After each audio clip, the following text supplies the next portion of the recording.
take your interview, I would highly suggest you to study or know about the organization well.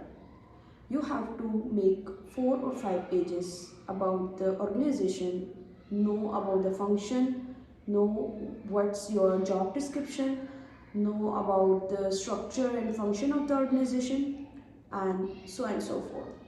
5 to 7 pages would be sufficient in a form of pointers. You just need to write down a few pointers and ask what question interviewer can ask about the organization. That's the first thing.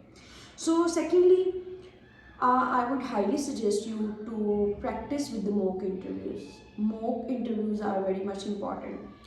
Though there are few candidates who are doing individual mentoring with me, and they do come up with me for the interview preparation. So I do help them and do guide them what are the do's and don'ts, and we practice along, and on the daily basis we do prepare the different sections.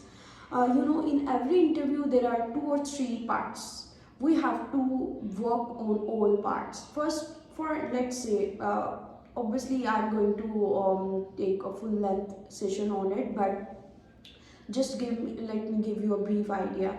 For the sake of interview, I would suggest for interview is based on the 3 things. Like, let's say if we talk about the CSS or PMS one, first is about you, your family, your education background, your job. That's the first part. You have to prepare it.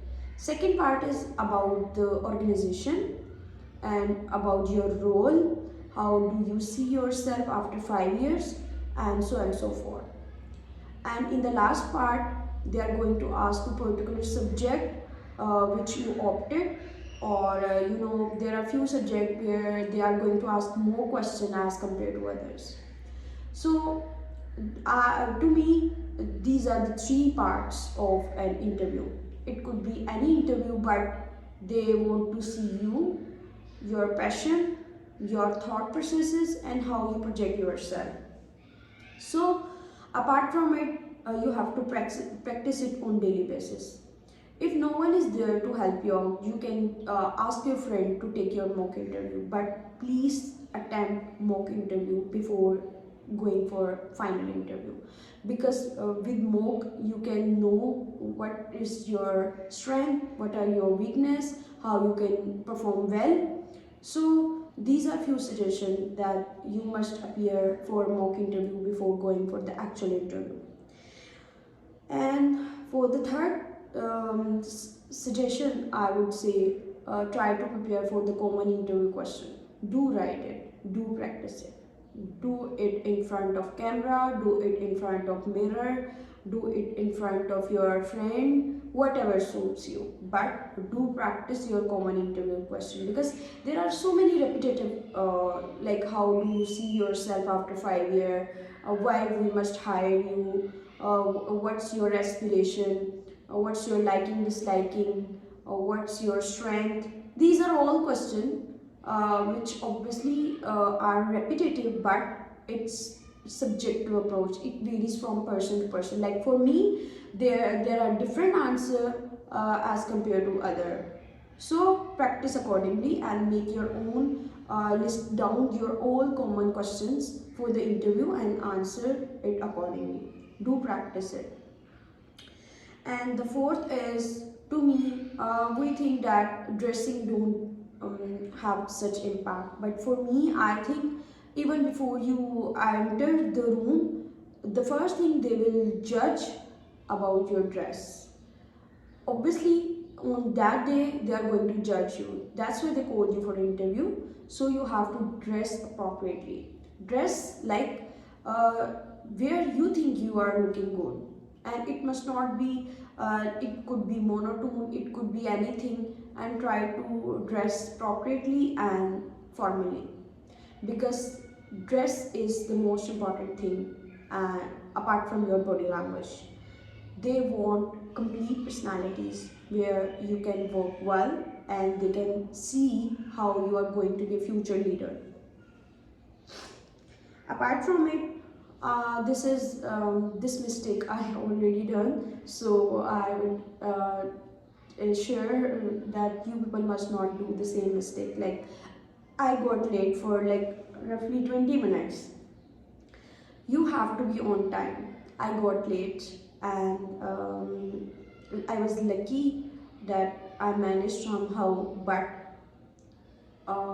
there is no chance for you people. I try to be on time afterwards, but I would suggest be on time.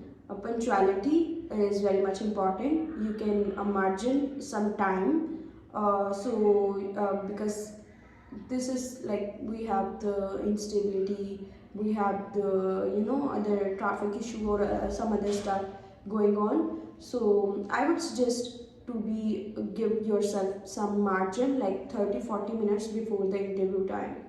That's very much important. Number 6 is be patient. Be proactive, but be patient in responding your answers. Don't be in rush. Be calm. Be composed. They want confident person. They want competent leader who can express their thoughts well. Try to be calm, and there is no need to be in a hurry. If you do not know something, just simply say no. There is no need to give justification that I couldn't do this or that. It's okay. It's perfectly okay to say no. There is nothing wrong in it. I myself said no for more than 7 to 8 questions.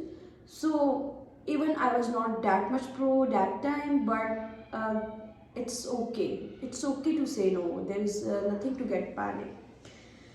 Apart from it, if you think that you are not able to understood or comprehend the question well, you may ask question. You may ask politely if the interviewer can repeat the question. There is nothing wrong in it. They know you will learn, you will polish afterwards. But at this stage, they want ordinary candidates. Like, they want someone who can listen, who can respond, who can be composed. Even if you do not know anything, they are not going to say no to you. You perform well and consider yourself as a winner, because obviously if you are a winner, that's why they call you for interview. So there's no need to get panic, and try to be relaxed, calm and composed. And the last one is, try to be concise in answering your question. Try to make eye contact, because if you think that you are examiner or interviewer is not interested in your conversation anymore, try to reduce it. Try to be like, shorten your answer, even if you think you must explain it more, because being a human, we have tendency to we want to over explain ourselves. So that's a very bad habit. So I don't think that we must linger on this bad habit there, because they want answer which are to the point, which are concise, and that must be up for now. If you have any other question in your mind, and where you think that interview is like getting on your nerves, you may reach out to me. I will help you out. And apart from it, I would suggest practice it on daily basis, just like practicing graduate on daily basis. It's all about practicing that you will perform well at the D-Day, because practice makes you better than others. That must be up for now. That's my final words.